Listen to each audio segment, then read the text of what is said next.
Bien, muy buenas tardes, chicos. Darles la bienvenida nuevamente al programa de asesoría por pares. Ya estamos en la semana número 7, finales.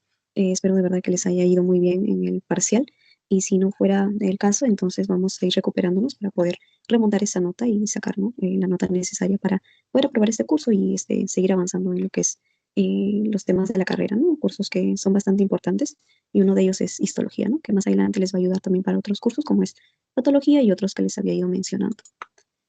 Por tanto, voy a presentar pantalla. Se observa, ¿no? Lo que fue la entrega del pretest y ahora déjame compartir esta parte. Ujú. Sí, Sí, sí, acá también lo visualizo. Listo, gracias. Bien, entonces recapitulamos, ¿no? Un poco de la introducción. Dijimos que íbamos a avanzar sobre el sistema endocrino y un poco sobre el índice, ¿no? Para ir abarcando un poco de lo que vamos a ver durante esta presentación. Vamos a hablar un poco sobre las generalidades de este sistema, el mecanismo de control hormonal, un punto importante porque de verdad quiero que vayan memorizando algunas hormonas que participan en varias funciones que luego más adelante en otros cursos lo van a ir relacionando.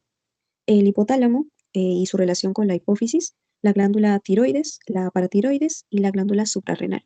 Asimismo, he traído un poquito de información acerca de la glándula pineal. Sé que ya no está como muy profundizado en su teoría, pero es bueno recordar alguno que otro punto para poder relacionarlo también a esa glándula.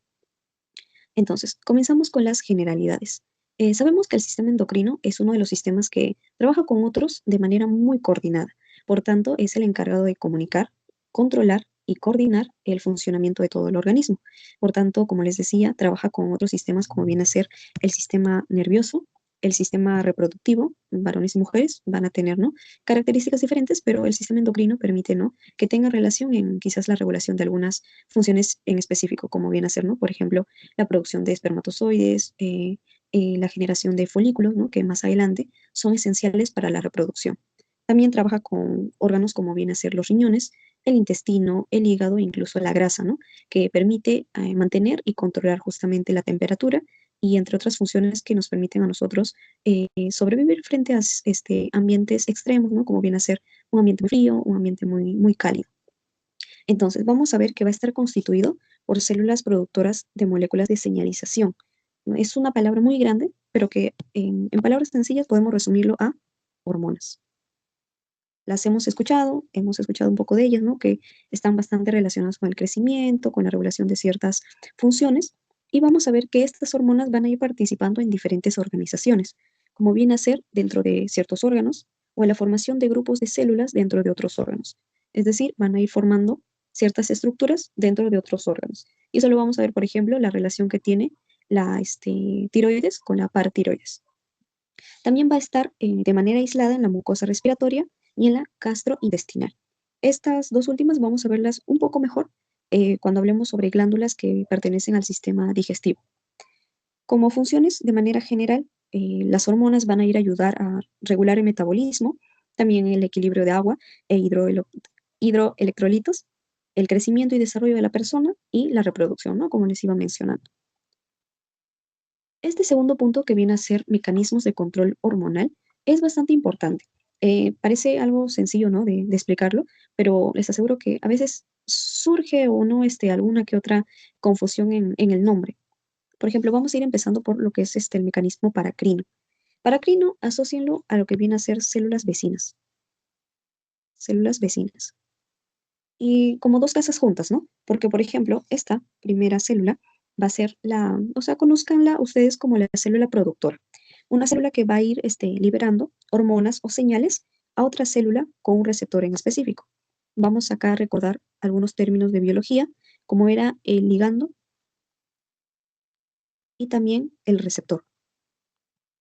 El ligando, asócienlo a lo que viene a ser una llave y el receptor a un candado. Cada receptor va a tener una entrada específica para un ligando específico. Pero acá dentro del contexto de lo que viene a ser el mecanismo de control hormonal paracrino, es la relación que tienen dos células vecinas, están muy juntas, por tanto, el receptor de la célula que va a recibir la hormona tiene que estar lista para poder recibir el ligando de la otra célula que ha lanzado el mensaje. Por otro lado, encontramos a la endocrina.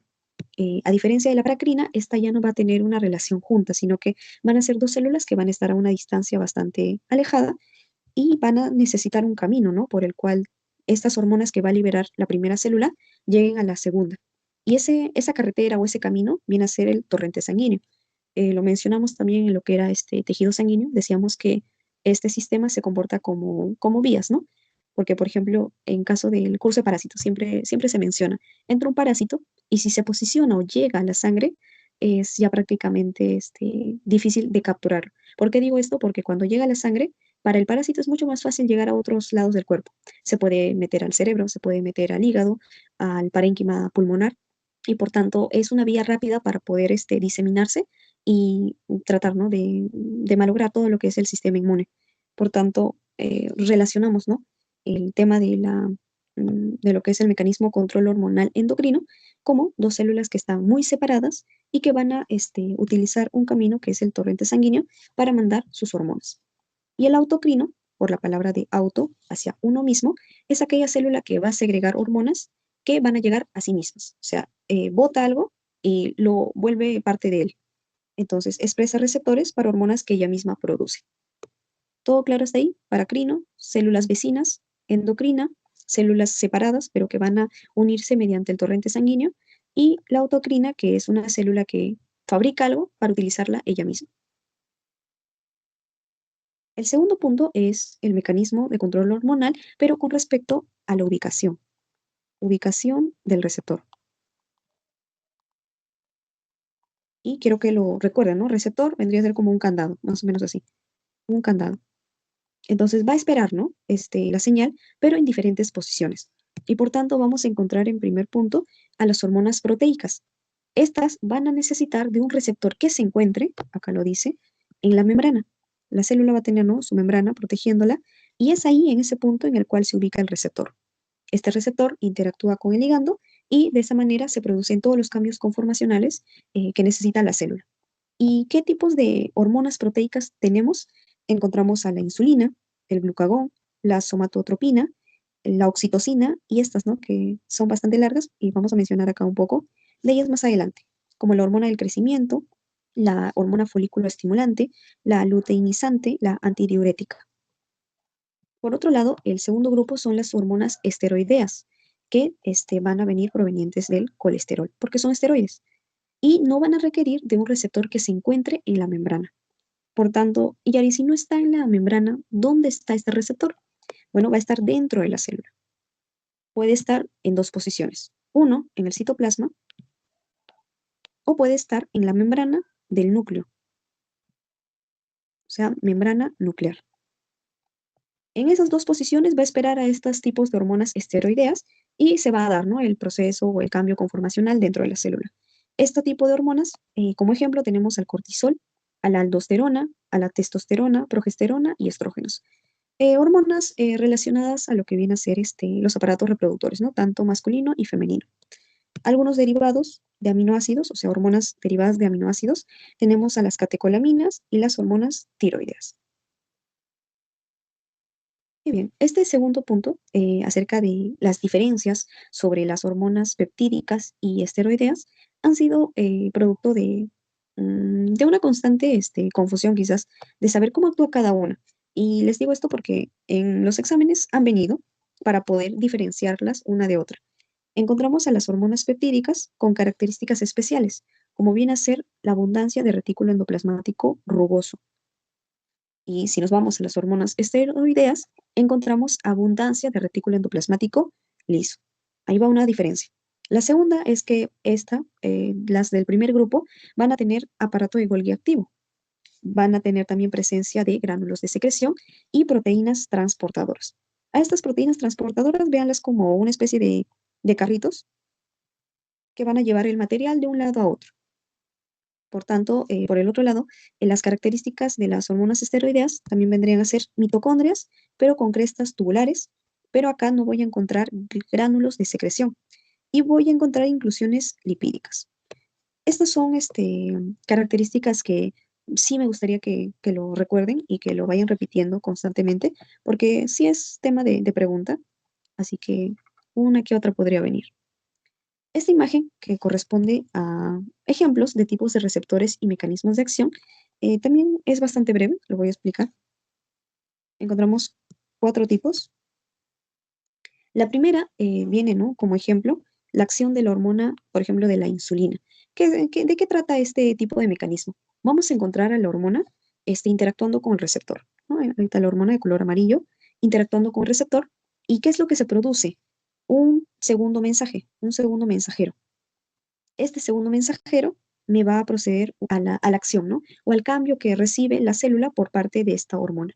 O sea, va a haber hormonas que al interactuar con el receptor me van a generar un segundo mensaje o una segunda señal. O sea, no es todavía un cambio para la célula, solamente es o sea, pasar de un primer mensaje a un segundo mensaje. O sea, es como yo le hablo a una persona, así como el teléfono malogrado, yo le hablo a una segunda persona, pero todavía el mensaje no ha llegado al último participante, sino va a ir pasando de persona a persona. Pero este primer ejemplo es solamente considerando al segundo receptor. Hormona se conecta con el receptor, produce un segundo mensaje y recién se da el efecto. Para el segundo tipo de receptor, vemos nuevamente, pero acá ya otro tipo de hormona, la acetilcolina, va a interactuar con el receptor. Acá lo vemos, se acopla, ¿no? Se acopla al receptor y este se va a abrir como una puerta. Acá vemos que solamente se pega, ¿no? En la parte externa. Acá se abre como una puerta. Se abre como una puerta y da el ingreso de ciertos iones, por ejemplo el sodio, que van a dar el mensaje. O sea, abre y deja entrar algo para que se dé recién el mensaje. Acá no vemos un segundo mensajero. Entonces ahí la diferencia, ¿no? Entre el primero y el segundo. Para el tercer ejemplo de recepción del ligando, vamos a encontrar ahora la epinefrina, que en este caso también va a ser una recepción externa, se va a acoplar al receptor, pero acá hay una diferencia, ¿no? Con el primer ejemplo. En este caso, me daba directamente la estimulación al segundo mensajero. En este caso, va a interactuar primero con una proteína. En este caso, se presenta la proteína G.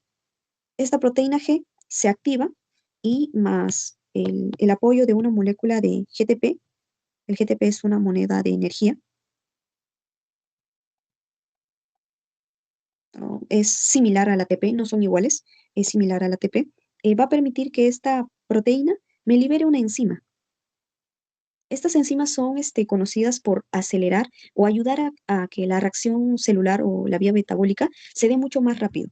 Por tanto, esta enzima ya recibió la señal, ¿no? O sea, la enzima, digo, la hormona se acopló al receptor, el receptor le dio el mensaje a la proteína, más el GTP, que era energía, libera una enzima.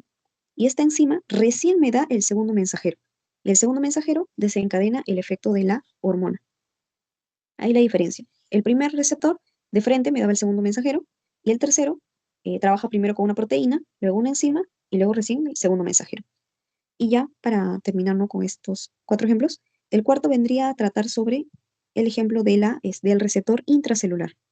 Este ingresa directamente, y con este me refiero a la hormona, por ejemplo el cortisol, se pone acá de ejemplo, ingresa directamente por la membrana y se acopla al receptor que está dentro de la célula. Esta llega a relacionarse con la membrana del núcleo y permite dar la respuesta o el estímulo. Acá no ha habido participación de alguna entrada, como era el segundo ejemplo, tampoco de un segundo mensajero, como el primero, o incluso una enzima, como el tercer ejemplo. Entonces vemos, ¿no? Que estas hormonas pueden actuar de diferente manera, por tanto, las señales pueden ir cambiando. Y en cuanto a las glándulas que vamos a ir tocando, como les mencionaba, quiero más que nada acá en esta figura identificar en qué posición anatómica se encuentran. Por ejemplo, el hipotálamo, la hipófisis y la glándula pineal van a encontrarse en la bóveda craneal. En la zona en relación con la tráquea o la laringe, vamos a encontrar a las glándulas paratiroideas y también a la glándula tiroidea. Y acá, cerca en relación con el riñón, vamos a encontrar a la glándula suprarrenal. Teniendo conocimiento de su posición anatómica, pasamos entonces a explicar sobre las glándulas. Bien, esta glándula, conocida como hipófisis o glándula pituitaria, es bastante importante, no solamente por la conformación que tiene, sino también por la gran abundancia de hormonas que libera.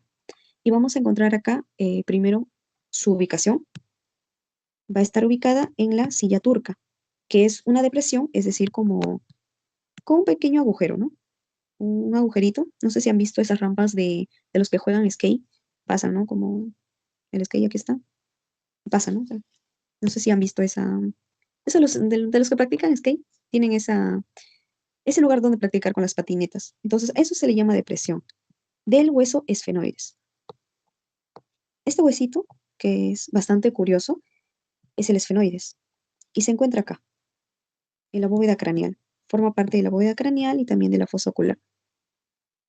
Encontramos acá, esta parte, bueno, no se ve, de perfil hubiera sido mejor, no lo encontré, así que en este punto acá señalado se encuentra la silla turca. Ahí se encuentra almacenada, y acá está señalado, la glándula pituitaria.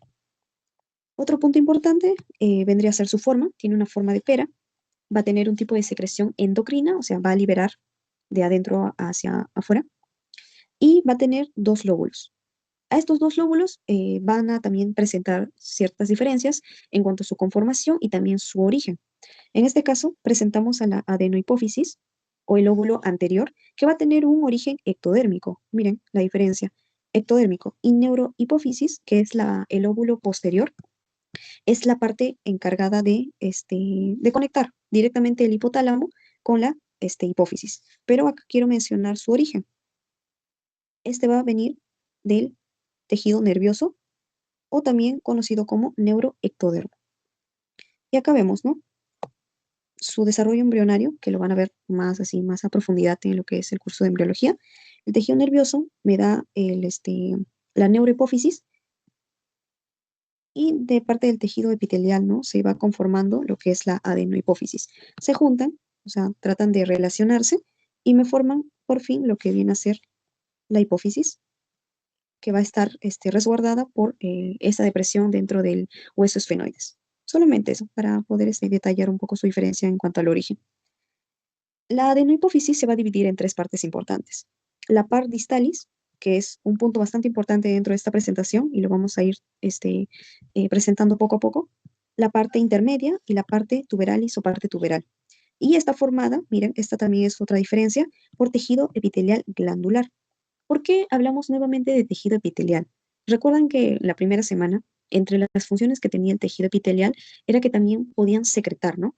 Podían secretar sustancias. Por tanto, es una función importante para esta glándula, específicamente para esta zona del lóbulo anterior. Y la neurohipófisis, bueno, como venía diciendo, es una prolongación del hipotálamo y va a estar formada por dos partes importantes, la parte nerviosa y el tallo infundibular. Y en este caso va a estar formada por tejido nervioso secretor. Tejido nervioso secretor. Por tanto, vamos a ir recordando algunas de las células como las glías que van a participar para la función de esta parte del lóbulo posterior. Algo también importante, y es algo así que lo menciono de manera general, pero lo van a ir entendiendo mejor cuando veamos eh, aparato reproductor femenino, es el sistema portal hipotálamo hipoficiario. ¿Qué es esto? O sea, esto es prácticamente relacionado a cómo está conectado el hipotálamo con la glándula pituitaria. ¿Cómo es que se une cada uno de los lóbulos con el hipotálamo? Solamente quiero que recuerden que la adenohipófisis está conectada a través de vasos sanguíneos y la neurohipófisis conectada a través de fibras nerviosas. Con esa idea creo que pueden recordarlo de mejor manera y luego darle su relación si es que se presenta alguna pregunta. Bien, pero antes de pasar a lo que es la adenohipófisis y las partes que la conforman, quiero hablar un poco sobre el hipotálamo. Vamos a ver que este se encuentra ubicado en medio de la base del cerebro.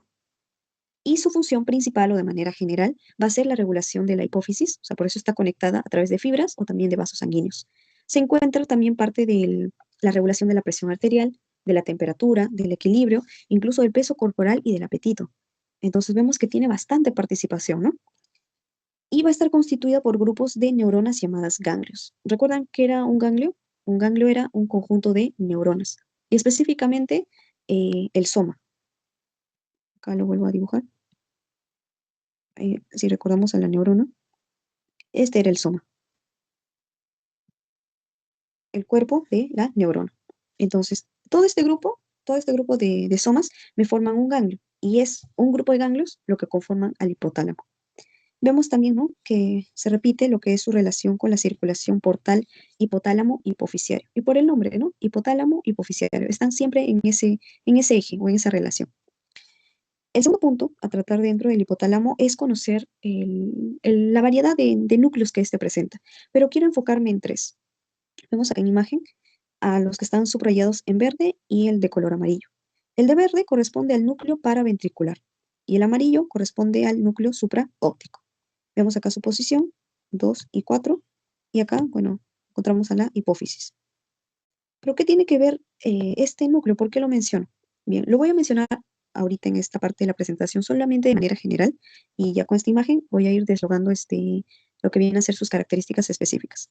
El núcleo paraventricular se va a relacionar con la secreción de la hormona oxitocina. El núcleo supraóptico va a ser el encargado de secretar la vasopresina o ADH, o conocida por sus siglas en inglés, y el núcleo hipotalámico hipofisiotrófico, trófico de atrofiarse, relacionado entonces a la inhibición. Entonces, este núcleo, ese tercero que no se desarrolla mucho en la teoría, es el encargado de inhibir la secreción o la activación del hipotálamo. O sea, ella misma se detiene su actividad. Entonces, con esta imagen, espero que pueda quedar un poquito más claro en cuanto a la acción que tienen cada una de estas. Bien, primero voy a ir conversando sobre la oxitocina, que va a tener participación en el útero y en las glándulas mamarias. Gracias a la oxitocina dentro del útero se permite formar lo que es la contracción durante el parto. O sea, permite lo que es o sea, permite, ¿no? que el niño no tenga problema en salir. Y de esta manera, todo lo que vienen a ser los músculos, el tejido que corresponde al útero, permita la salida sin ningún tipo de riesgo y el niño también pueda salir también intacto, ¿no? Porque a veces muchos de los casos el niño puede salir planchadito o incluso puede, ¿no? Tener dificultad para poder salir, quizás con tener la salida, ¿no? del útero bastante estrecho. Entonces, la oxitocina es la hormona encargada de dilatar y hacer que el útero tenga, ¿no? La entrada exacta o la salida exacta para la salida del niño. En caso de las glándulas mamarias, esta me permite la secreción de la leche durante la lactancia. Pero, ¿qué es lo que estimula para que estas glándulas mamarias empiecen a secretar leche? En este caso vendría a ser la succión del pezón. Succión del pezón. El niño empieza a succionar y se activa el hipotálamo. El hipotálamo segrega la oxitocina y las glándulas mamarias empiezan a secretar la leche. La segunda es la vasopresina, o también conocida como hormona antidiurética o ADH. En este caso, vamos a encontrar primero su acción en los vasos sanguíneos que permite la vasoconstricción. Por otro lado, encontramos su acción en lo que vienen a ser los riñones. Este riñón, como estructura un poco más profundizando un poco más en el tema del riñón, vamos a encontrar una estructura conocida como túbulos renales. No sé si se ve bien en pantalla. Parece un conjunto de tuberías unidas una tras otra que permiten la salida de lo que viene a ser la orina, ¿no? Pero, ¿qué permite la hormona antidiurética o la vasopresina? Permite la retención de agua y la reducción de diuresis. O sea, en otras palabras, permite que se disminuya la orina y de esta manera se pueda mantener en constante lo que es la presión arterial. La presión arterial. Entonces, oxitocina para lo que es acción en el útero y glándulas mamarias, y la vasopresina, su acción dentro de los vasos sanguíneos y también en el proceso del riñón. Y un dato acá, ¿no? Si nosotros no tendríamos, ¿no? la secreción de la ADH o la vasopresina, las acuaporinas, que vienen a ser sustancias que trabajan juntamente con el riñón para permitir la salida de lo que viene a ser la orina, sin ADH, estas acuaporinas se acumularían. Y al acumularse, no habría una reabsorción del agua. Y si no hay una reabsorción del agua, entonces se produciría la diabetes insípida, que viene a ser un problema en los diabéticos para lo que es la eliminación regular de la orina. Y bien, teniendo ese detalle, vamos a conversar ahora sobre la adenohipófisis. Y sobre todo, este ítem es más que nada para hablarlo de manera general y presentarlo de manera histológica a cada uno de sus componentes. Bien, la adenohipófisis, o también conocida en esta parte como la parte distal, esto es adenohipófisis, parte distal. Vamos a encontrarlo rodeado de tejido conectivo denso. recordamos nuevamente a otro tejido, el tejido conectivo, que viene a ser el que le da soporte. Le brinda soporte, le brinda estructura. Este no está rodeado por barrera hematoencefálica, por tanto, permite o facilita la llegada de señales hormonales mucho más rápido. Sus hormonas se van a secretar en patrones cíclicos, rítmicos o pulsátiles. ¿Por qué digo rítmicos? Porque es necesario que el hipotálamo junto con la hipófisis trabajen conjuntamente justamente para acciones como las ya mencionadas con anterioridad. Y se va a ver, ¿no?, la formación de cordones o nidos de células epiteliales. Nuevamente, la participación de este tipo de células porque están relacionadas con la secreción. Y vamos a encontrar dentro de la pardistalis dos tipos de células, las células cromófilas y las células cromófogas. Son las cromófilas subdivididas también en dos porciones, las células alfa o acidófilas y las células beta o basófilas. Vemos acá en pantalla entonces a las células alfa, que lo van a recordar mejor por el segundo nombre de acidófilas. ¿Recuerdan qué color era las acidófilas? ¿Se pueden prender el audio? Sería muy bueno. ¿Recuerdan a qué se asociaba el color acidófilo?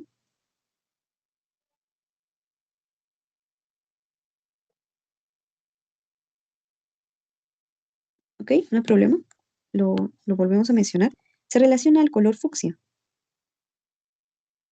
Por otro lado, la célula beta o basófila se relaciona mucho a lo que es el color púrpura, o ya para descartar, ¿no?, el color morado, que es mucho más general. Entonces vemos acá las células acidófilas, que tienen a su citoplasma muy abundante en color fucsia, y las basófilas, que tienen, ¿no?, casi desaparecido el color del núcleo, porque lo que abunda también es su citoplasma basófilo. Entonces ahí como que se pierde, ¿no?, la forma del núcleo. Y esta, que son las células cromófogas, tienen un aspecto fantasmal, o sea, donde no se ve mucho el citoplasma, sino que abunda un poco más lo que es el núcleo. Por tanto, no se tiñen fácilmente, no se tiñen fácilmente. En cambio, el otro grupo sí se tiñe fácilmente y por eso se divide en dos tipos. Vemos acá también de manera general, acá una imagen de referencia. Encontramos el diagrama de la hipófisis de baba, o bueno, en este caso un caimán, que es casi similar, ¿no? La hipófisis. Encontramos la par distalis, vemos varios colores, casi tres colores. Yo veo acá azul, rojo y un poco rosado. La parte intermedia, la parte, y la parte nerviosa, que solamente ya abunda un color, que es el color azul, ¿no? La parte intermedia casi no se ve mucho la diferencia, pero ahí se trata, ¿no?, de diferenciar con las letras para poder identificar esas partes. Y la SPH, que es el sistema portal hipofisiario, ¿no?, conectado por vasos sanguíneos o también fibras nerviosas. Entonces, acá vamos a mencionar un poco sobre lo que son las células cromófogas y también lo que es el porcentaje de las células cromófilas, tanto las células alfa y las células beta. Ok, ¿me escuchan? Sí, ¿no? Ya. Células cromófogas. Como había mencionado, estas no se tiñen fácilmente. No se tiñen fácilmente y van a tener por eso una carencia en la tinción de su citoplasma. Van a tener límites poco definidos, así que vamos a ver bordes menos claros en comparación con las otras células. Vamos a encontrar también tres tipos celulares, no son muy preguntados, tampoco no se conoce mucho sobre estas debido a que están, ¿no?, en constante investigación para saber cuáles son su función principal o su función característica. Pero mencionamos de manera general a las células endocrinas agotadas. Son aquellas que han liberado hormonas y están inactivas.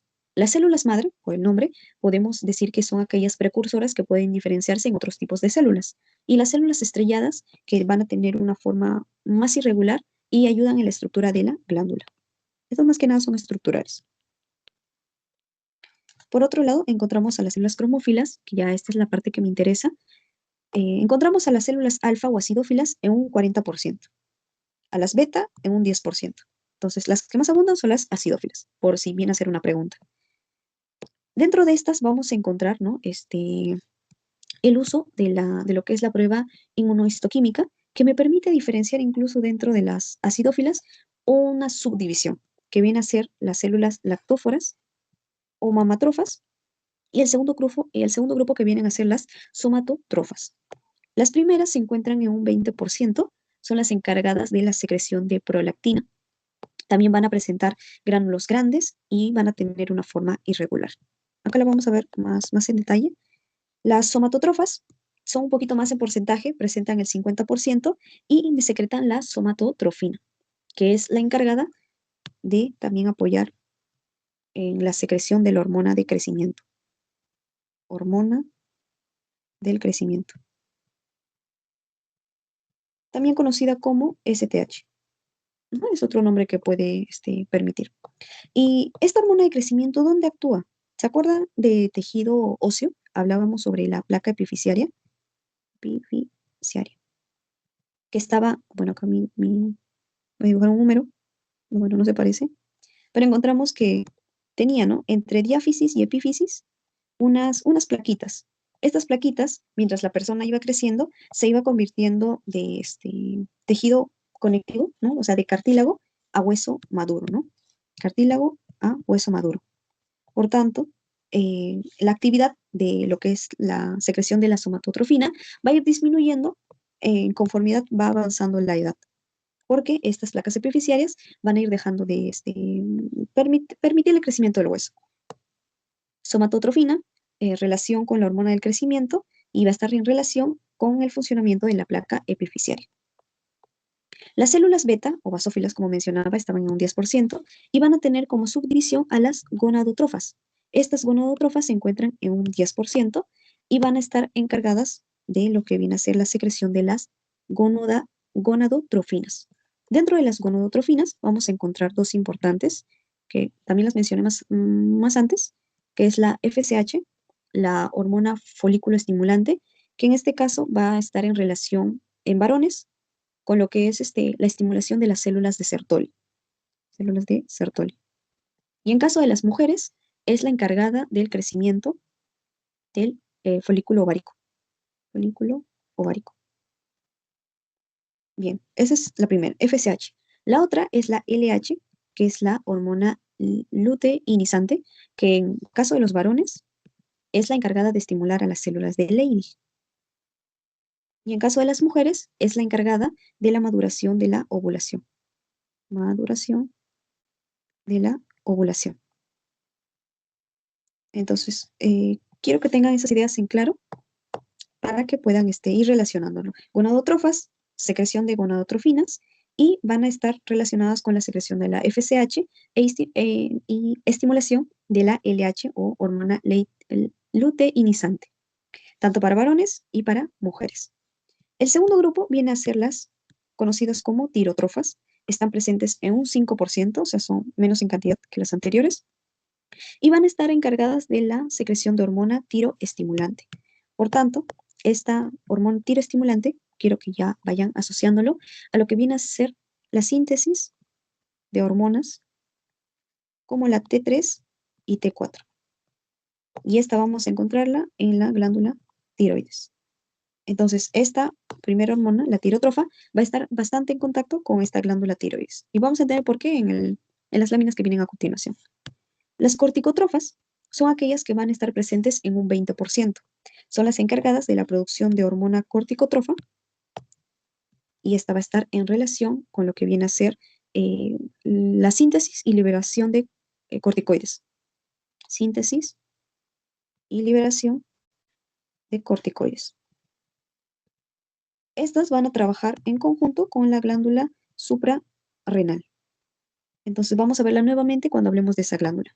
Y también la producción de hormona melanocito estimulante. ¿Se acuerdan de los melanocitos? Eran aquellas células que permitían la pigmentación de la piel. Pigmentación de la piel. Bien.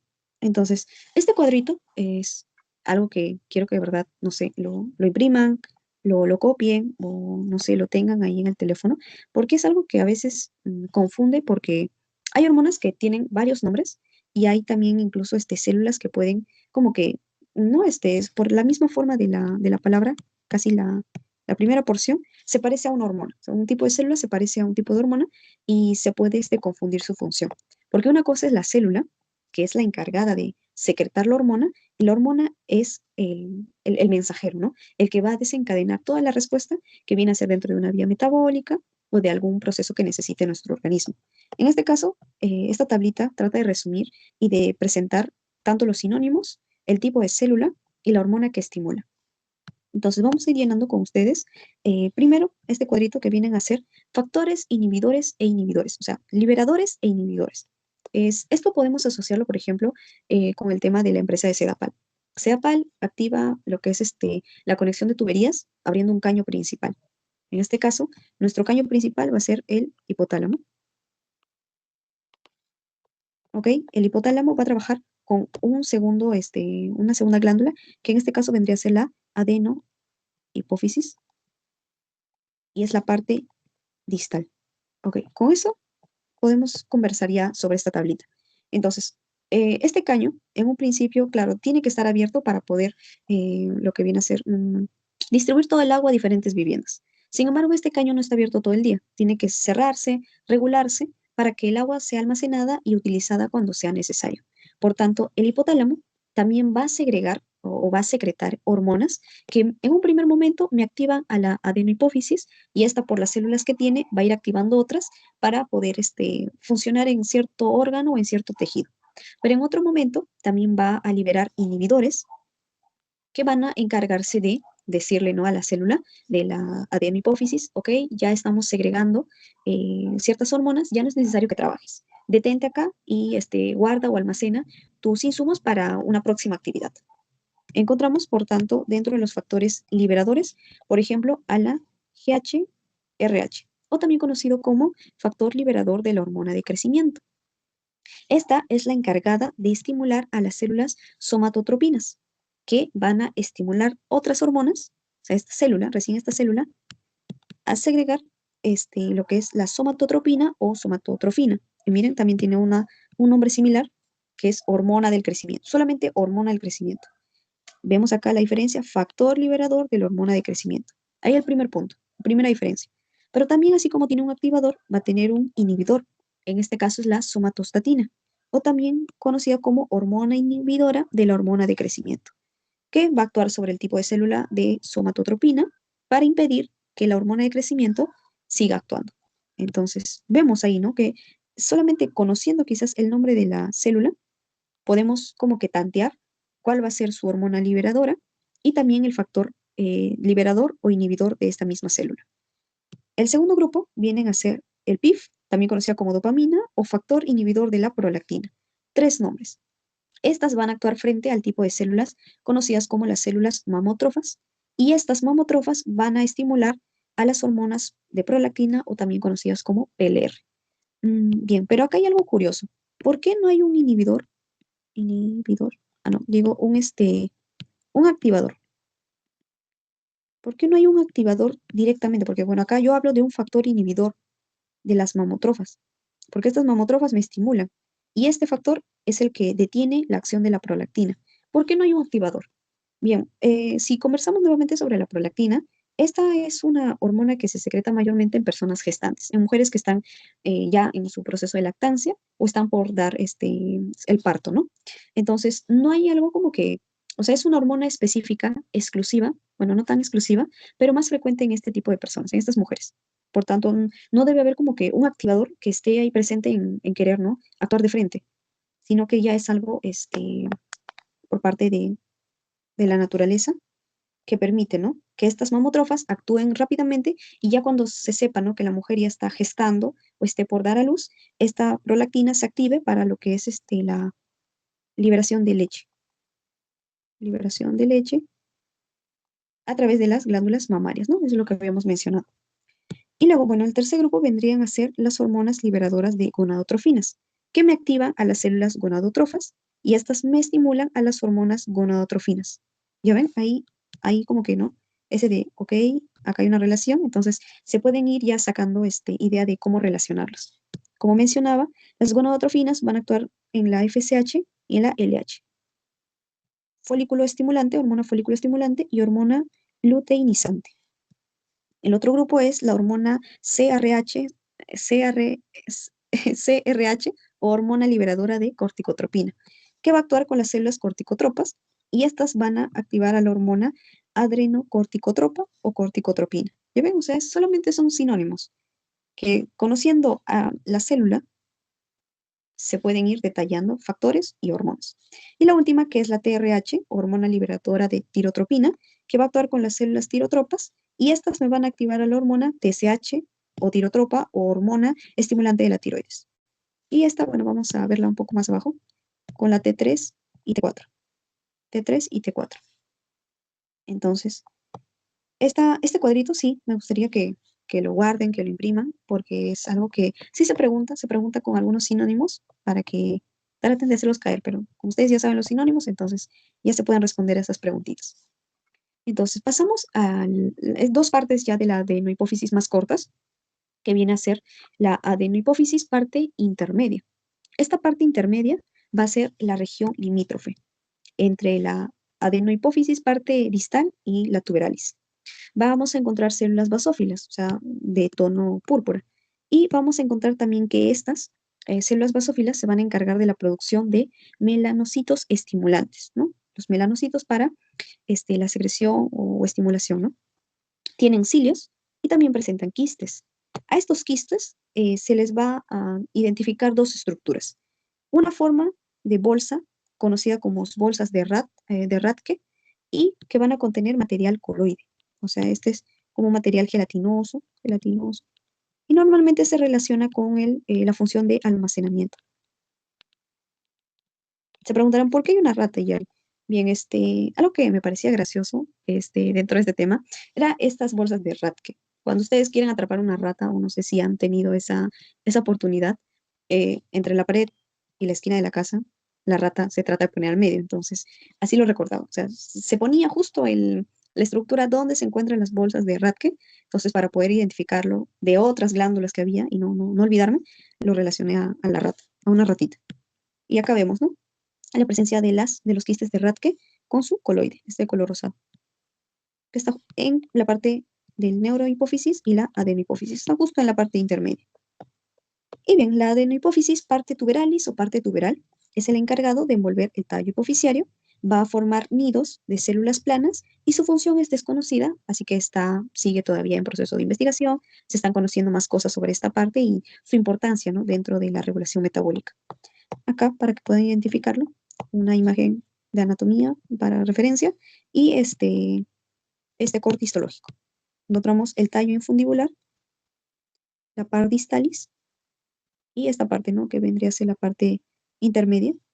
Pero acá creo que esto se va a entender mejor. ¿Por qué digo que envuelve? Decíamos que envuelve, ¿no? La par tuberalis envuelve el tallo hipoficial. Ese tallo infundibular es lo mismo que tallo hipoficiario. Vemos acá. ¿Y quién lo está rodeando? La par tuberalis. A eso me refiero con envolver. Entonces, par distalis, par intermedia y par tuberalis, que envuelve al tallo infundibular. Entonces, todo claro hasta ahí.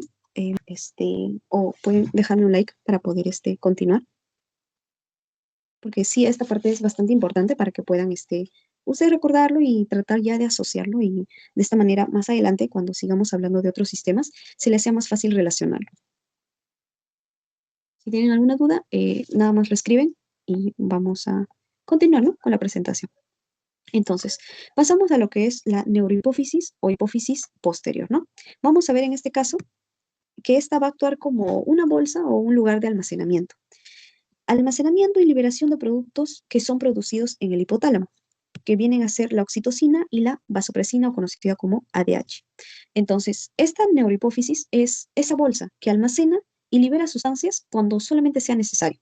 Estas sustancias almacenadas van a ser las que pertenecían a esos tres núcleos: el núcleo paraventricular, que era la que secretaba principalmente oxitocina, vuelvo a redundar, el núcleo supraóptico para la ADH, y el núcleo hipotalámico hipofisiotrófico, que secreta las hormonas inhibitorias. Algo más que también pueden ustedes relacionar es la presencia de los pituicitos. Los pituicitos son células neurogliales, y cuando mencionamos a células neurogliales de glías, son aquellas neuronas que van a ayudar a mantener el soporte, nutrición y mantenimiento de axones en la porción nerviosa de la neurohipófisis. Asimismo, acá encontramos a los cuerpos de Herring, ¿Qué son los cuerpos de Henry? Son dilataciones axónicas que van a almacenar justamente a las hormonas de la neurohipófisis, oxitocina y vasopresina, siempre, los dos, ese par. Y la otra porción que viene a ser dentro de los pituicitos, ajá, me estaba olvidando de mencionarlo, era esto, proteína fibrilar glial ácida o GFAP en siglas, ¿no? ¿De qué se encarga esta proteína? Recuerden que la célula, para poder mantener la estructura de su membrana o en total de toda su forma, tenía que tener filamentos, ¿no? En este caso, filamentos intermedios. Esta proteína va a ser la encargada de mantener el citoesqueleto y de formar parte de esos filamentos intermedios de las células gliales y también de permitir la reparación del tejido nervioso. Y bien, esa es la parte que quería resaltar. Y ahora nos vamos para este segundo punto que viene a ser el infundíbulo, porque de lo que hemos hablado ha sido el lóbulo neural. Esta parte, el lóbulo neural. Y ahora vamos a conversar sobre el infundíbulo. Algo corto, se conoce como la unión entre el hipotálamo y esta zona de la neurohipófisis y va a tener dos segmentos, la eminencia mediana, la parte un poco más relacionada al hipotálamo, y la prolongación infundibular, lo que ya conecta totalmente con la neurohipófisis. Acá un cortecito histológico, vemos a los pituicitos mucho más pequeños que el cuerpo de Henry. Estos sí se van a ver en práctica de ese color basófilo bastante intenso. Y acá ya estamos, esta parte era la mitad de la presentación. La termohipófisis es parte de la mitad de la presentación. Entonces, ahora esta parte de lo que es glándula pineal es algo cortito, que me gustaría que lo tengan como dato, porque hay algo que sí, que es, todavía siento que viene en práctica, no lo he confirmado, pero el siglo pasado nada más hicieron esa pregunta. Entonces, solamente recalcando, glándula pineal va a tener como ubicación el techo del tercer ventrículo. Vemos acá, ¿no? Su relación con la glándula hipófisis, el hipotálamo, y acá, en el tercer ventrículo, encontramos a la glándula pineal. Va a tener un peso de 120 miligramos, así que es también pequeñito, y su máximo desarrollo es a los 10 años. Dentro de su estructura, acá es lo que quiero resaltar, lo de acá, ahí ya lo pongo en flechita para que lo vayan leyendo. En primer punto tenemos a los pinealocitos o células parenquimales. Estos pinealocitos se encargan de la secreción de melatonina. Ojo, la melatonina no es igual a la melanina.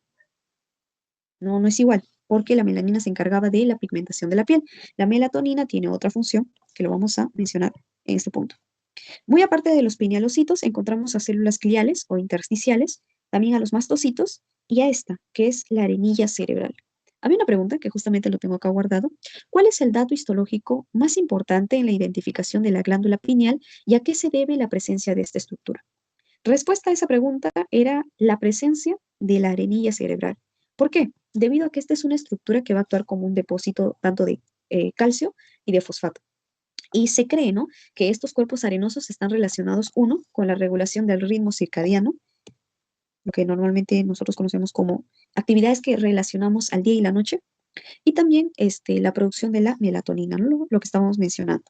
Entonces, como funciones principales de la glándula pineal, así rapidito, viene a ser la producción de la melatonina. ¿Y qué es esta regulación de la melatonina? Pues ahí creo que fue una pregunta que coloqué en su pasito. Regula el ciclo del sueño y la vigilia. Sueño y la vigilia. Entonces, esta era la respuesta, glándula pineal para el pasito. Y luego encuentro la regulación del ciclo circadiano. Circadiano. Que es el que me permite, ¿no?, la regulación del ritmo biológico con la luz del día y de la oscuridad. Por tanto, vamos a ver una inhibición en el día, porque necesitamos estar despiertos, y una estimulación de noche, porque necesitamos descansar. Y esto es gracias a la melatonina, ¿no? Bien, eso es lo que quería mencionarles. Y acá, bueno, una fotito, ¿no?, de las anillas cerebrales, que también son un factor clave para lo que viene a ser la identificación de la glándula pineal en, no sé, en una prueba de radiografía, ¿no? Una radiografía. En una radiografía se puede identificar a estas arenillas cerebrales. Y eso, ese era un puntito más rápido de mencionarlo. Y ahora nos vamos ya con las últimas glándulas, que vienen a ser glándula tiroides, paratiroides, que es una lámina, y suprarrenal. Entonces, glándula tiroides va a tener como significado un nombre, escudo, forma. Tiros, que me da el nombre de escudo, y eidos, el significado de forma. Forma de escudo. Pero nosotros lo conocemos como la forma de mariposa, ¿no? A esa glándula que está ahí en relación con la tráquea y también en relación con la laringe. En este caso, su origen va a ser del tipo endodermo y va a tener regazos o rezagos en base de la lengua. Su ubicación va a ser de manera o en posición región anterior e inferior del cuello. Y va a estar presentando dos lóbulos laterales, ¿no? O sea, las dos alas de la mariposa, y va a estar unido por un istmo, cerca a la glotis y a la tráquea, ¿no? Y sobre todo, esta va a estar rodeada por una cápsula fibrosa. Cuando hablamos de fibrosa, hablamos de tejido conectivo y podemos relacionarlo a sostén. Luego encontramos el parénquima, que está constituido por miles de folículos tiroideos. Y vamos a encontrar la imagen, la corteza, en otro, voy a usar verde, ajá, ya. La corteza, y luego lo demás que vemos acá, vemos, ¿no? Coloides. El coloide es lo que resalta más. Y acá he hecho un zoom, encontramos a los folículos tiroideos con el coloide inmenso, y luego están las células que lo bordean. Entonces vamos a hablar sobre el folículo tiroideo. ¿Qué es el folículo? Viene a ser la unidad funcional y estructural. Funcional porque va a secretar hormonas, o las células que la conforman van a ser las encargadas de secretar hormonas que van a desencadenarse en procesos dentro de nuestro organismo. Y estructural porque no solamente es las células que lo conforman, sino también lo que está dentro de ellas o lo que lo rodean. En este caso, el coloide. El coloide también tiene gran importancia en lo que viene a ser el folículo tiroideo. ¿Qué es lo que rodea al coloide? En este caso es el tejido epitelial simple, plano o también cúbico. Recordamos, ¿no? A nuestros tipos de células epiteliales, las cúbicas, las cilíndricas y las planas. Las planas, bueno, en este caso su teoría decía que la forma celular plana o escamosa era porque el folículo tiroideo estaba relativamente inactivo. Cuando estaba de manera cúbica, tenía una mayor cantidad de actividad y también la secreción del coloide. Incluso mencionaba, ¿no? A lo que es la forma columnar, que era cuando estaba muy activo y también tenía la función de reabsorber el coloide y secretar las hormonas, porque ya estaba, ¿no? En total actividad. ¿Qué más encontramos por acá? Está rodeado por lámina basal y vamos a encontrar, como les digo, esa sustancia gelatinosa conocida como coloide. Va a presentar dos células importantes. Estas dos tienen función individual. En este caso, las células foliculares, o también conocidos como tirocitos, y van a estar encargadas de la producción de T3 y T4, de la tetrayodotirodina. Entonces vamos a indicar, bueno, con la imagen de abajito, cómo es que se forma. Las células parafoliculares, o también conocidas como células C, están en el 10%, o sea, tienen una menor cantidad, pero están a los bordes. Acá con esta imagen lo vamos a entender. Se encarga de la producción de calcitocina. ¿Recuerdan en dónde escuchamos a esta palabra? Calcitocina. También era en tejido óseo, de ahí el huesito. Que era, tenía un efecto hipocalcemiante, hipocalcemiante, que en este caso vendría a ser la reducción de los niveles de calcio en sangre. Bien, entonces nos vamos a la imagen. Encontramos acá el coloide, inmenso, ¿no? Acá también relacionado con el corte histológico. Encontramos a las células foliculares o tirocitos rodeando, pueden ser planas, cúbicas o cilíndricas, ya mencionamos. Y las células parafoliculares o células C, que van a estar encontradas a los extremos, están en menos cantidad y están ahí atrapadas dentro de las células foliculares. O sea, entre las células foliculares se pueden encontrar atrapadas. Y están más a los extremos.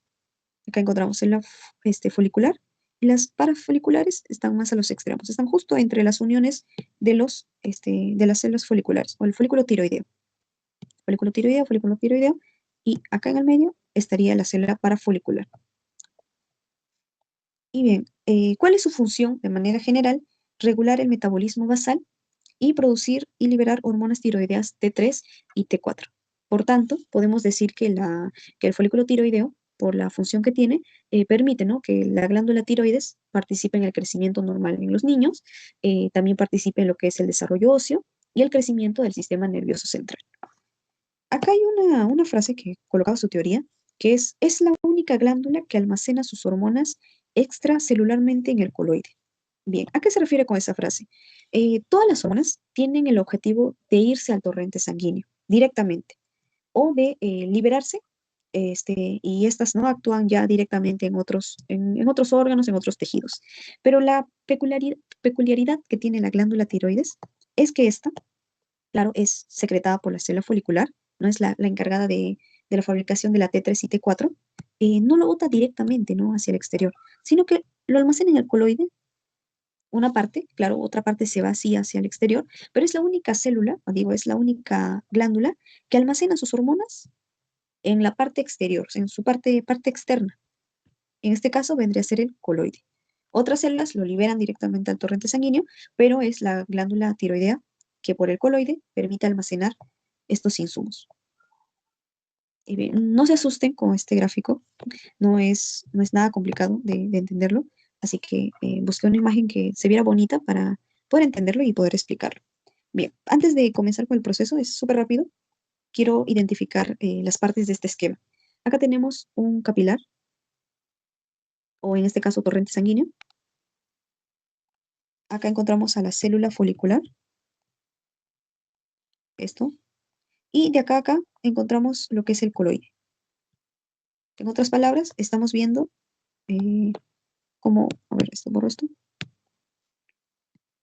esta parte. Ya este corte rectangular es esto, lo de acá. Entonces, empezamos con lo que es el proceso de metabolismo, tanto síntesis, almacenamiento y liberación de las hormonas tiroideas. Bien, ¿qué pasa? Como primer elemento para poder yo fabricar las hormonas tiroideas, voy a necesitar la entrada de cierto producto, ¿no? O sea, para tú fabricar un juguete, necesitas, no sé, ruedas, necesitas, no sé, si estás construyendo, no sé, un carrito, una puerta, un timón, ya. De la misma manera, yo voy a necesitar, insumos para la fabricación de estas hormonas tiroideas. En este caso, mi insumo va a ser el ion yoduro. ¿Dónde consigo al insumo, al ion yoduro? En la dieta. Yo consumo alimentos ricos en sodio que van a tener el ion yoduro. Este ion yoduro ingresa por el capilar, por el torrente sanguíneo, y va a llegar a esta célula folicular, y a través de una entrada, quiero que a estas de verde la vean como puertas. Esta puerta tiene un nombre en específico. Se conoce como sin portador de yoduro de sodio. Entonces, vemos la entrada del yoduro y este paso se le conoce como atrapamiento o captación de yoduro. Ingresa y en este caso se va a ver, ¿no?, ya el ingreso por la membrana de la célula folicular, y vamos a ver también que la estimulación para que el ion yoduro, o sea, tenga la intención de ingresar, porque, o sea, tiene que haber un motivo para que este ingrese, ¿no?, dentro de la célula, va a ser por la estimulación de la TSH, que viene a ser la hormona estimulante de la tiroides. Entonces, esta hormona estimula, y el ion yoduro ingresa a la célula folicular a través de esta puerta, conocida como sin portador de yoduro de sodio. ¿Ok? ¿Hasta ahí todo correcto? Nos vamos al segundo paso, que viene a ser el transporte de yoduro. Entra, ¿no?, el ion yoduro, todo tranquilo, y pasa por una segunda puerta, que viene a ser conocida como pendrina. Esta pendrina, muy aparte de dejar ingresar al yoduro, va a darme la salida de lo que viene a ser cloro. O sea, entra yoduro y sale cloro.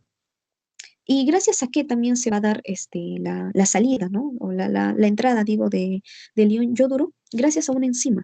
Las enzimas van a encontrarlas en todo lugar. Están siempre regulando, por ejemplo, lo que es la síntesis de lo que viene a ser, por ejemplo, la gluconeogénesis, la glucólisis. Ahí están metidas las enzimas. En este caso, es la peroxidasa la encargada de poder ayudar en este proceso. Uno, permitiendo que pueda ingresar también o sea, es como que un estimulante, permite el ingreso del yoduro, y también permite que el proceso se dé de manera rápida, haciendo que en el primer producto, el yoduro se una a un segundo elemento. Pero hasta ahí nos quedamos en lo que es este primer paso. A la misma par, se va a ver que en el retículo endoplasmático rugoso y el aparato de Golgi se va a utilizar un aminoácido no esencial. Aminoácido no esencial, conocido como la tirosina. Entonces, este es como que o sea, es el producto, no, un insumo, ¿ya? Es un insumo que va a utilizar el retículo endoplasmático rugoso y el aparato de Golgi es el encargado como de vestir bonito a la tirosina y de distribuirlo, ¿no? En toda la célula. Entonces, esta tirosina se convierte en tiroglobulina, tiroglobulina. Entonces, la tiroglobulina también se inserta por una entrada, o sea, se difunde. Esta no necesita una entrada. Ingresa directamente y ya tengo dos elementos. Tengo a la tiroglobulina y tengo al ion yoduro. Entonces, ya acá voy a tener la organización de la tirosina. Este es el quinto paso. Pero antes de eso, bueno, acá me olvidaba, la oxidación del yoduro. Para que el yoduro sea un buen insumo y de este pueda obtener un producto, que van a ser estas T3, T4, necesito que se oxide. ¿Y quién va a oxidarlo? Va a ser la peroxidasa. Otra función que cumple. O sea, permite la entrada, acelera el proceso y oxida al ion yoduro para convertirlo en un elemento importante para que ésta pueda acoplarse a la tiroglobulina. Entonces acá tengo a mi tiroglobulina. Y mi tiroglobulina, antes de ser tiroglobulina, había sido tirosina, ¿no? Entonces, imagínense como que la tiroglobulina tendría colitas, ¿no?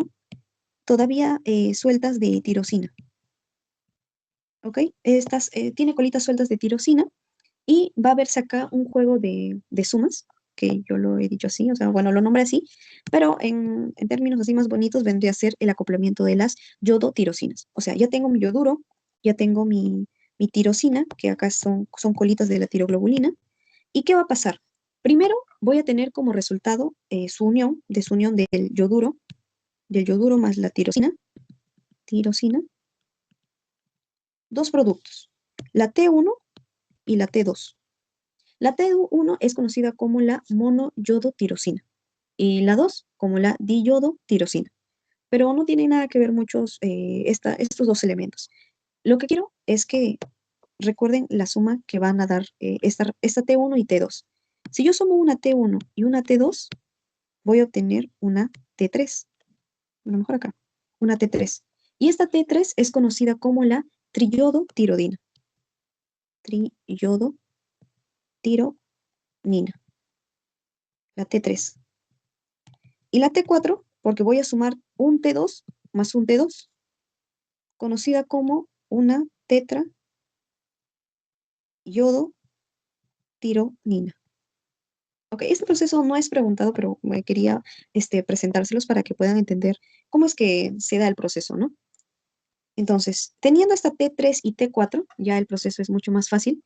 Y acá viene a entrar esta característica. ¿Por qué se dice esto?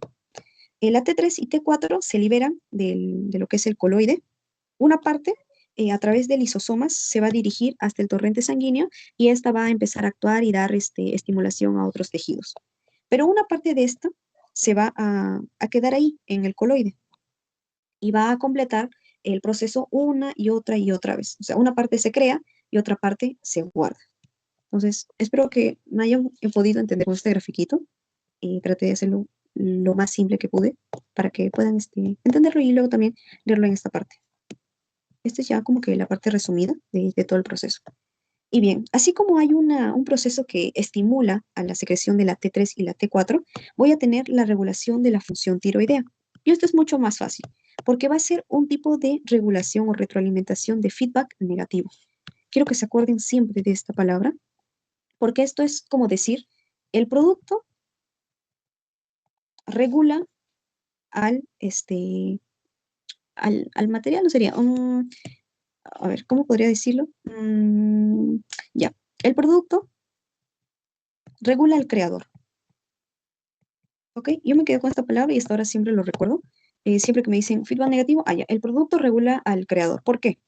Recuerdan que ya la TRH, que era parte del hipotálamo, una hormona que secretaba el hipotálamo, me estimulaba a la TSH, ¿no? La hormona estimuladora de la tirosina, me va a estimular lo que es la hipófisis anterior. Y esta hipófisis anterior, por parte de todo este proceso, me daba como resultado la T3 y la T4.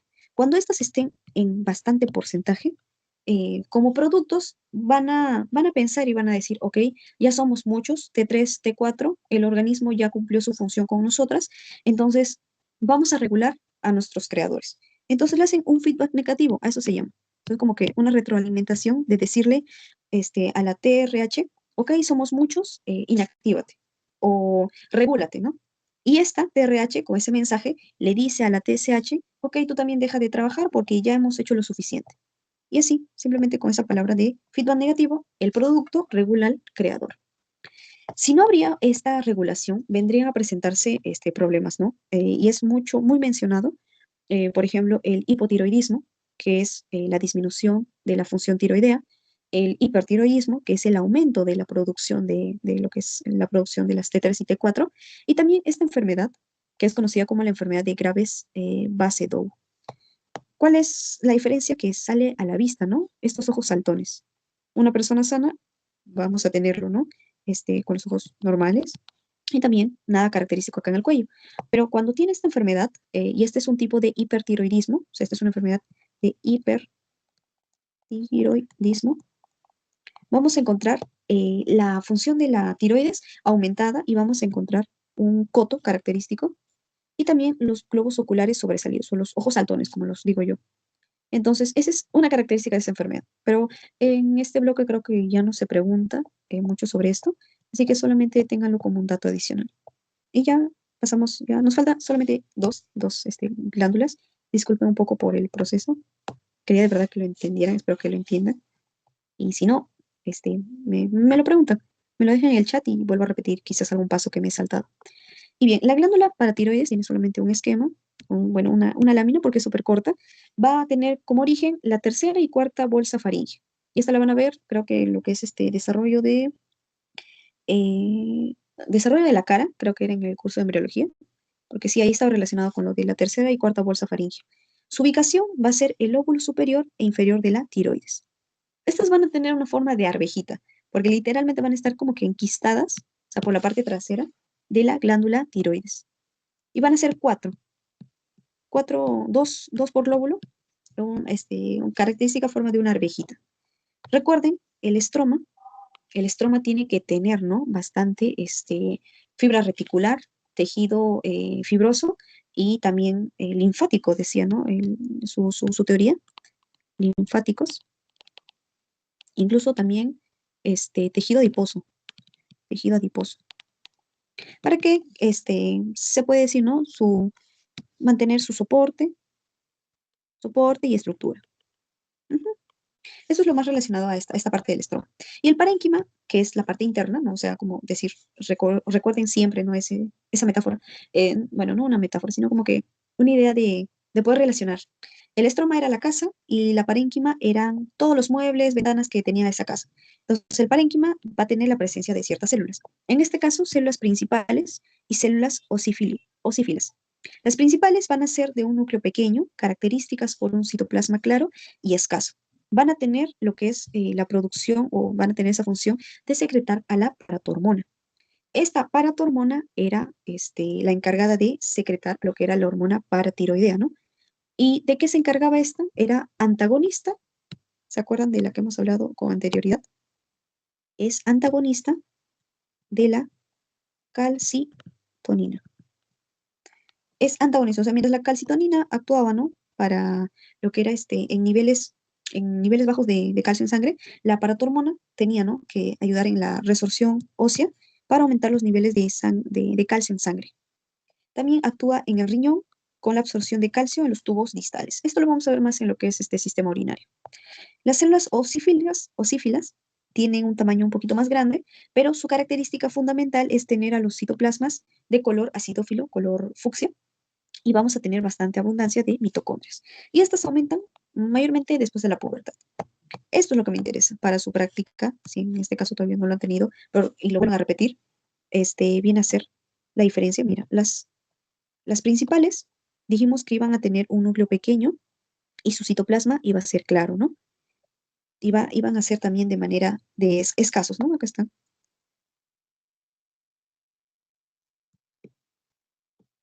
Esto, ya. Sí, sí me escuchan, ¿no? Ay, porque me había parecido como que si se hubiera cortado. Disculpen, chicos. Ya. Entonces seguimos. Las células principales, como les dije, tienen un núcleo pequeño y van a tener un citoplasma claro y escaso. O sea, no se ve mucho. Lo ven acá, ¿no? Claro, está acá su núcleo, pero su citoplasma casi no se ve porque se ve más la presencia del núcleo. Y luego están las células osífilas, que van a tener una abundancia más en el citoplasma, por tanto se ven acá súper claritas el núcleo y esta parte en forma de cordones y abunda lo que es su citoplasma. Es la única diferencia que querían que vean en la lámina. Acá no se diferencia mucho, pero mira, más claritas, las principales. Y las que están así más oscuras son las osífilas. Osífilas. Ujú. ¿Listo? Pasamos entonces ya a nuestra última glándula, que viene a ser la glándula suprarrenal, o también conocida como adrenal. Bien, ¿qué me interesa de esta glándula? Bien, su ubicación va a estar por encima en relación con los riñones y va a estar en un espacio retroperitoneal. También lo van a ver más de cerca en el curso de anatomía. Si se tiene la oportunidad de disecar a esta glándula, espero que lo vean y puedan observar su estructura. La función principal o de manera general es la producción de hormonas esteroideas y catecolaminas. Estas eran derivadas de aminoácidos, ¿no? La segunda, derivados de aminoácidos, y las esteroideas tenían básicamente un mecanismo que era con receptores intercelulares. Ya. Va a estar conformado por una corteza y una médula. Y bien, acá sí, traje un cuadrito que espero les ayude bastante y también unos gráficos para poder entender de mejor manera cuando hablemos sobre sus características. Entonces, corteza suprarrenal es la que va a estar ubicada después de la cápsula, porque sí va a tener una cápsula que viene a ser tejido conectivo, que brinda soporte. Presenta el 90% del peso de la glándula, es decir, hay más corteza que médula. Van a carecer de circulación venosa, o sea, solamente dentro de su van, o sea, hablamos de un van, ven, arteria y nervio, lo que solamente tiene va a ser arterias, y no va a haber una circulación venosa. ¿Y cuál es su característica? No almacena hormonas en gránulos porque son del tipo esteroidea. Y acá encontramos tres zonas dentro de la corteza suprarrenal. La zona glomerular presente de un 10 al 15% y vamos a ubicarlo justo debajo de la cápsula. Y acá vamos a encontrar esta figurita, a ver, para que puedan ubicarlo. Ya. Tiene unas células en forma de pirámides y van a estar de forma arqueada, rodeadas de capilares. Acá vemos zonas, forma de pirámides, zona de pirámides, y van a estar arqueadas, ¿no? Son cordones arqueados. Y acá en histología también, o sea, este dibujo que lo ven así en el libro es similar a cómo lo van a ver ustedes en el corte histológico. Están arqueadas y tienen forma piramidal. ¿Ok? Para eso el dibujito. ¿Y qué hormona van a liberar? Van a liberar los mineralocorticoides. Su principal hormona del tipo aldosterona. La zona fasciculada, que es la zona que tiene más porcentaje, el 75%, son células con columnas rodeadas de capilares. ¿Ok? Vamos a ver separaciones entonces. Células poliédricas, vemos acá ya la primera diferencia con la zona glomerular, y vamos a encontrar un citoplasma lleno de espongiocitos. Contienen a la enzima 17 alfa hidrolasa, que es necesaria para la producción de glucocorticoides. Y es justamente esa la hormona que libera glucocorticoides como el cortisol, que es conocida también como la hormona del estrés. Luego encontramos la zona reticular del 5 al 10%, es la zona que tiene menor cantidad de porcentaje y tiene células en cordones de forma irregular y estas se anastomosan. Es peculiar esta parte. Y tiene bastantes pigmentos de lipofucsina. La hormona que libera van a ser los andrógenos o conocidos como DHEA o la DEA, ¿no? Y acá vemos nuevamente estos dos. La zona fasciculada y reticular. Fasciculada separada por capilares, cordones ordenados. Acá vemos también cordones ordenados. Miren, es similar, o sea, no hay mucho cambio con el libro. Pero ya si nuestras láminas de la universidad están un poco raritas, ahí podría haber, ¿no? Diferencia. Pero sí se logra ver. Y la zona reticular, que vemos que hay anastomosis, ¿no? Estas más oscuritas son las que tienen lipofucsina. Y vemos acá también, casi no se ve mucho orden, ¿no? No hay orden porque se están anastomosando. Y acá estos más oscuros, en forma de espinas, vendrían a ser los que tienen el contenido de lipofucsina. Ya, eso por acá. Y acá, bueno, en esta imagen es un zoom de la zona suprarrenal. La cápsula, como decía, tejido conectivo, zona glomerular, se continúa con la zona fasciculada, cordones más ordenados, zona reticular y la zona medular, donde vamos a encontrar otra hormona bastante importante. O sea, ya les mencioné acá abajo. Ya, a ver, esta zona de la corteza suprarrenal es una zona muy importante. Bueno, esta parte solamente era como resumen de las características. Esto es para mencionar un poco de su actividad. La corteza suprarrenal va a estar caracterizada por la producción de sustancias. Vamos a encontrar tres, como les dije, tres a nivel de la corteza y uno a nivel de la médula. El primero, que viene a ser las glucocorticoides, que estaban en la segunda zona, ¿no? La zona fasciculada. Ujú, sí, sí, ya. ¿De qué trata, no? O sea, esta, esta hormona es la que me permite la estimulación de la liberación de cortisol y corticosterona. Estas van a intervenir mucho en lo que es el metabolismo de la digestión de carbohidratos, proteínas y lípidos, es decir, van a estar presentes en lo que es la digestión de los alimentos, o también conocidas como macromoléculas. Macromoléculas. Y también suprimen respuesta del sistema inmune porque van a tratan de disminuir la actividad de los linfocitos eosinófilos, ¿no? En este caso, ¿cuándo podría presentarse esta actividad? Cuando, por ejemplo, tenemos un paciente inmunosuprimido. Suprimido. Hay otro paciente que es conocido como el inmunocompetente. Ahí me faltó la U. Ya.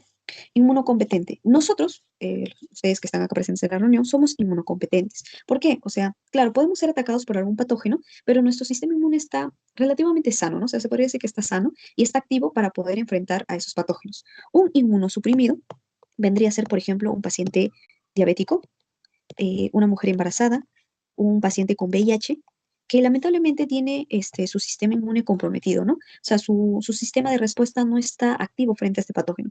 Puede actuar, pero probablemente el patógeno pueda vencerlo, ¿no? Si es que no hay algún tratamiento para poder enfrentar al patógeno. Luego tengo a los mineralocorticoides, que sí son palabras larguitas, disculpen, que va a estar relacionada con la aldosterona y me va a permitir lo que viene a ser tres funciones, ¿ok? Aumento de la presión arterial, el estímulo de la angiotensina 2 y la ACTH, y actúa sobre la reabsorción de lo que es el sodio, el agua, y justamente reabsorber sodio, bueno, va a generar, jalar agua, ¿no? Y de esta manera se va a lograr secretar lo que viene a ser el potasio. Eso, tres cositas. Presión arterial, aumento de la presión arterial, estímulo de la angiotensina 2 y la ACTH, y lo que viene a ser la reabsorción de sodio, agua y secreción de potasio. Y luego están las gonadocorticoides, o también conocidos como los andrógenos, que van a estar en relación con la DEA, conocida como, miren, es bastante largo, deshidroepiandrosterona. Ahí sí lo logré, chicos. Y las hormonas esteroideas que derivan del colesterol. Ok, ¿de qué se encarga esta más que nada? Vamos a verla en el sistema reproductor femenino. Ahí vamos a verlo más. Eso está relacionado con hormonas sexuales. Y ya, con eso finalizamos esta parte. Y ya, la última parte que viene a ser médula suprarrenal. La médula va a tener un origen diferente a lo que es la corteza, porque esta va a derivar de cresta neural. Y como generalidad, va a presentar el almacenamiento de hormonas en gránulos. La corteza no tenía esta función. Asimismo, esta sí va a presentar una circulación venosa y arterial, y como funciones generales encontramos la vasoconstricción, la hipertensión, la taquicardia, no sé por qué está la G acá, eso sería Q, y la hiperglicemia, ¿no? Entonces, muy aparte de esto, la estructura, podría mencionar la estructura, vamos a encontrar dos tipos, o sea, dos cositas, no dos tipos de células, solamente encontramos un tipo de célula. Las células cromafines o los feocromocitos, ¿se acuerdan esta palabra del feo? Donde lo vimos en tegumentario, y esa palabra de feo era al color oscuro, ¿no? Al color oscuro. En este caso, justamente eso va a tener su relación, porque estas van a estar afines a las sales de cromio o bicromato de potasio, que le va a dar un color marrón a estas células y va a permitir la oxidación de catecolaminas. Son bastante abundantes y vamos a encontrar la presencia justamente de las hormonas que quiero que siempre recuerden, las catecolaminas como la epinefrina y la norepinefrina. ¿De qué se encarga cada una? La adrenalina va a estar encargada de controlar lo que es la taquicardia y la vasodilatación en órganos esenciales, que es vasodilatación, agrandar. Y también la broncodilatación, que viene a ser la dilatación de las vías respiratorias. Luego encontramos a la noradrenalina, que este va a ser conocido como neurotransmisor simpático. Y vamos a encontrarlo también en la vasoconstricción e hipertensión. Pero algo que quiero que también recuerden de esto es que mientras la noradrenalina está relacionada al sistema simpático, ¿se acuerdan de sistema nervioso? Tejido nervioso, donde hablábamos sobre el sistema parasimpático. Parasimpático. El que va a estar relacionado con este parasimpático es la acetilcolina. Acetilcolina. No se olviden de esto, por favor, porque lo van a volver a ver en microbiología y en parasitología. En microbiología, por ejemplo, nos mencionaron lo que eran parásitos, no, bacterias que afectaban el sistema nervioso central. Ujú. Entonces ahí siempre, siempre está presente la acetilcolina. Y luego, bueno, muy aparte de sus células cromafines, vamos a encontrar las neuronas ganglionares, pero estas son escasas. Y acá encontramos, ¿no? Esas células oscuras, por eso acá la vemos de un color más basófilo. Y ya, esa es la zona medular. Y acá hay un grafiquito, que seguramente ya lo han visto, y me gusta, por eso es que lo coloco. Cápsula, zona glomerular, y acá está su hormona principal, la aldosterona, la zona fasciculada, que tiene como participante al cortisol, la zona reticular, que tiene a la DEA o las gonadocorticoides, y en la médula vamos a encontrar a la epinefrina y la norepinefrina. Acá están, ¿no? Las neuronas ganglionares. Y acá esta figurita de tomen agua, porque el tomar agua permite que estas glándulas que van secretando hormonas permitan su ósmosis, ¿no? Permitan su regulación y de esa manera son tan importantes, ¿no? Reconocerlas, conocerlas para poder identificar enfermedades como algunas que hemos ido mencionando, ¿no? Entonces, presento acá la bibliografía y eso sería todo por la clase de hoy. Y les voy a pasar el post-test. ¿Me permiten un rato? Ahora sí, lo envío por el chat del Teams. ¿Se observa?